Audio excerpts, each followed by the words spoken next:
In studio today, I have Roxanne Mancini, and we are going to discuss fronting and the consequences thereof. Good day, Rox. Hi, Bianca. Could you please explain to me what exactly is fronting? Fronting is defined in the BBBEE Act, and it's a very long definition, so I'm going to try and explain it to you in Simple terms. Correct. It's a circumvention or attempt to circumvent the Act or the BBBEE codes.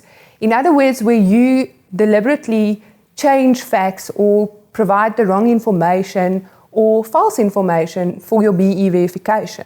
It also includes window dressing, where you, for instance, have a black shareholder or black director, which does not partake in the business on a day-to-day basis. So the person is just there for scoring BBBEE points. Okay. And tell me, who would be responsible to report fronting if they suspect this malpractice is happening?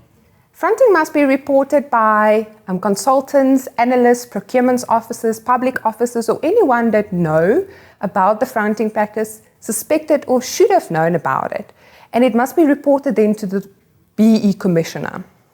And now, what would the implications or consequences be if you were to be found guilty of fronting?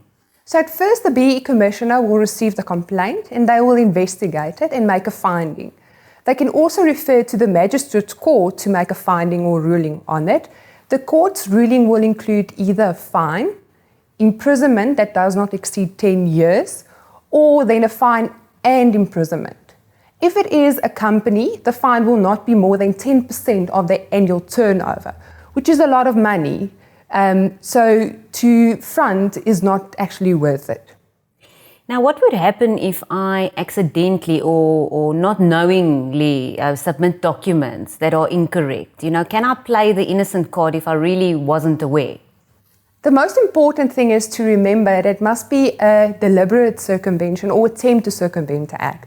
So if you by accident submit documentation, the verification agency will realize that it doesn't meet the claim and inform you about it. So you'll also have the opportunity to rectify. But if it is a situation where you have two sets of financial statements, one that you have altered and that you submit for BBBEE verification purposes, and then one that you actually submit to SARS, then it will or might be deemed fronting and will be investigated by the BBBEE Commissioner. So changing information, providing false information, that is what fronting is all about. If the court then also finds you guilty, it must be, or it has an obligation to inform the employer if you are the employee, or if you are a verification professional, SANAS must be informed thereof.